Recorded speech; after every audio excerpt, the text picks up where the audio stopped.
In a quiet little village surrounded by fields and the soft hum of life, there lived an old woman named Rahana. Her hair was silver, her hands wrinkled, yet her heart calm like still water. She had no husband to talk to, no children to care for. But every morning, she would light a small lamp, make her tea, and sit by her door smiling at the world that hurried past her. People often wondered, how can she be so peaceful when she has no one?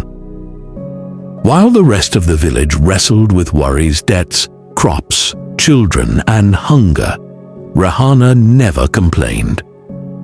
When her neighbors fought, she simply said, "Worries grow when you water them with fear. Try watering them with gratitude." One afternoon, as the sun dipped behind the palms, a young woman came to her. Her name was Amina, barely 30, her face tired, eyes red with sleepless nights. "Amma," she said softly, "I can't take it anymore. My husband went to the city months ago for work. He hasn't written, hasn't sent money. Maybe he's forgotten us. Maybe he doesn't care anymore." Rahana smiled gently, motioning her to sit. "My child," she said, "you are feeding your pain with fear. Maybe he's struggling. Maybe he's trying. Sometimes silence doesn't mean neglect. It means effort." Tears rolled down Amina's cheeks.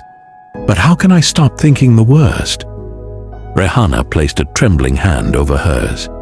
"When your heart fills with doubt, fill it instead with prayer. Worry changes nothing. Faith changes everything." That night, Amina went home a little lighter. She cooked for her children, cleaned the small house, and truly prayed not with fear, but with hope. Days passed, then one morning a letter arrived. It was from her husband. "My dearest," it read, "I couldn't write because I had nothing to say except apologies. But now I do. I found work. I've sent some money home. I'll return soon." Amina cried tears of relief, joy, and faith mixing together.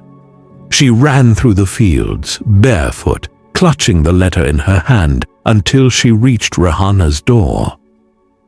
"Amma, you were right," she gasped. "He didn't forget us. He was just trying." Rahana smiled, her eyes glistening. "See, child? When you choose faith over fear, blessings find their way back." Amina hugged her tightly, and for the first time in a long while, she didn't feel alone because someone had shown her how to see light even in the darkest hours. Moral: happiness doesn't come from a perfect life, it comes from a peaceful heart. Faith doesn't change the situation, but it changes the way we face it.